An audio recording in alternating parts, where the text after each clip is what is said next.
Job search is a journey, and corporate staffing services always is here to help you walk through this journey every step of the way. My name is Mary Amondo, in charge of training and career advisory services here at Corporate Staffing. And today we'll be discussing a very interesting topic on some of the things that we should never, or professionals should not really consider sacrificing for a job. I'm joined by our CEO, Mr. Paminas, who will be joining us in this discussion. Welcome, Paminas. Thank you, Mary, for having me. Great, nice to have you. Yeah. So today we are discussing about some of the things that professionals should not really sacrifice for a job. Yeah. And the first question maybe that I have around this topic is, what are the top 3 things that professionals should never sacrifice when making career decisions? Yeah, that's a very important question, and more so because of where we are nowadays. So this issue became even more pronounced during, the days of COVID. That's the time people go to review, who they are, their careers, their future plans, their goals.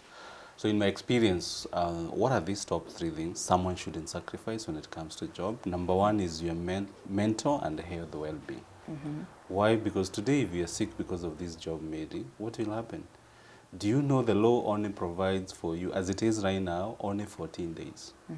So if you're sick for more than 14 days, an employer can terminate your services based on that. So you can see how delicate it is. Yeah. And you don't even have the protection of the law. So I would say if there's a job that compromises your health and even mental well-being, and I know we've been so much focused on, the physical well-being, but nowadays we know there's all these issues of mental well-being. For you, to be at your very best, even mentally, you must be okay. So that's the first thing I would be on the lookout for. And you can tell, it's not to say that it's always smooth sailing in the workplace. You always have disagreement, either with your boss, either with your colleagues.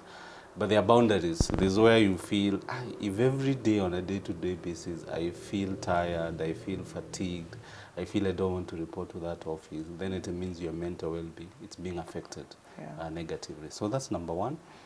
Number 2 is on your personal values. And here are issues to do with integrity and even morality.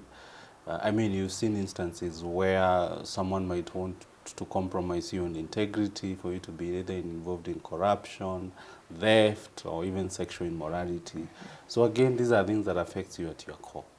So if you do that, what will happen? They'll be eating into your soul, and you'll not function well. You'll not even be able to deliver on your job, and even at a personal level, you'll be affected. Yeah. And the third one, I would say, no job should make you sacrifice your relationship, especially family. Family is key. Yeah, and I've seen people make such a tough decision. You get this opportunity requires you to relocate. Yes, and you've got to make a tough call. Is it my family or the job? And just like we saw with the health, there are things you shouldn't really lose. So if you lose your family, can you imagine what will it take you to have another family, to have that happiness, to have also that social support? Yeah. So for me, I feel that family is very important, and it's not something that we need to sacrifice. And it's also not just about relocation. It could be, a job that requires you to work until 9 or 10 p.m. I know of people who, even on Sunday, even on Saturday, they can't rest. There was this case of a manager who worked for one of the leading audit firms. And one day he just jumped from the 16th floor. Yeah. And apparently it was because of the stress. And it came to that much. He didn't have family issues, he didn't have health issues, but it became too much. So you can see, the end result if we sacrifice those top 3 things when it comes to the job. Yeah. And there could be maybe other things that someone at personal level may not really want to sacrifice.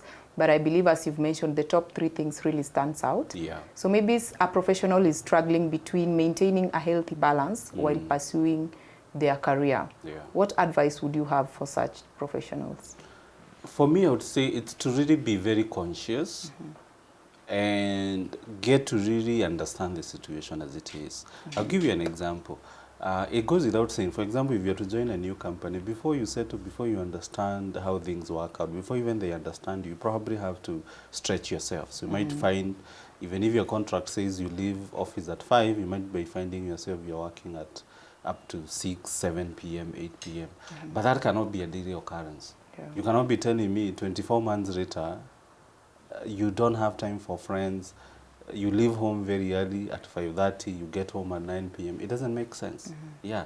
If it's that one-off, maybe Thursday, Friday, or 2 days in a week you get home late, it's also understandable. So it's for you to be very conscious, yes, of the situation you are at and be able to make an informed decision. Second is to really also get to really understand what you're getting yourself into. I'll tell you for free that many of these managerial positions, they are very high stress positions. So you might be earning that high salary, Mary, but are you also willing to pay the price? People don't see the other side. People see the big car, they see the big house, they see the big check, but they don't understand there's a price to pay. So the higher you grow in your career, then you know there's more required of you. And so for you is to balance and see, okay, should I earn another 50,000, 100,000 and sacrifice my health and even my family? Yeah, it's a decision for the individual to make. Great. Yeah. Thank you very much for those insights. I believe someone has learned something. As Pamina's has mentioned, at Corporate Staffing Services, we are dedicated to helping you walk this journey, and we encourage you to stay ahead of the game and just get more tips on how to be able to have a healthy work-life balance so that you don't find yourself sacrificing some of these key things just for a job. The link below will guide you or will lead you into our website where you get to register your CV with us for you to be updated with some of the tips that we are able to offer. Thank you very much and see you in the next video.